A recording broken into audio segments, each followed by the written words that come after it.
এই দীর্ঘ 17 বছরের সংগ্রামে সবচেয়ে বেশি নির্যাতিত হতে হয়েছে আমাদের বেগম খালেদা জিয়াকে।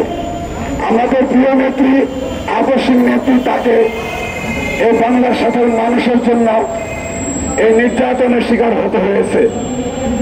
এই জন্য হয়েছে কোনোভাবে তিনি আপোষ করেননি। তার ছেলেকে বিসর্জন দিয়েছেন কোকোকে, কিন্তু তিনি আপোষ করেননি। তার বড় ছেলেকে পাঁজর ভেঙে দেওয়া হয়েছে, মাজা ভেঙে দেওয়া হয়েছে, নির্যাতন করেছে, তিনি বিদেশে যেতে রাজি হননি। তিনি এই জন্য আপোষ নেত্রী।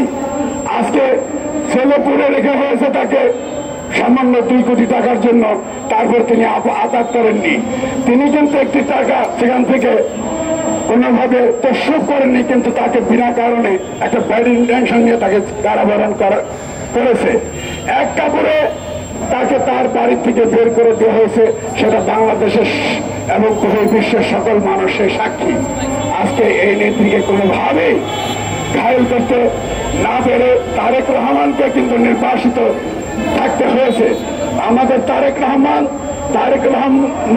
রহমানকে নির্বাসিত রেখে চেয়েছিল এই 18 কোটি মানুষের দেশে কোনোভাবে যেন জাতীয়তাবাদী দল আবার শক্তিশালী অবস্থায় উপস্থাপন না হতে পারে।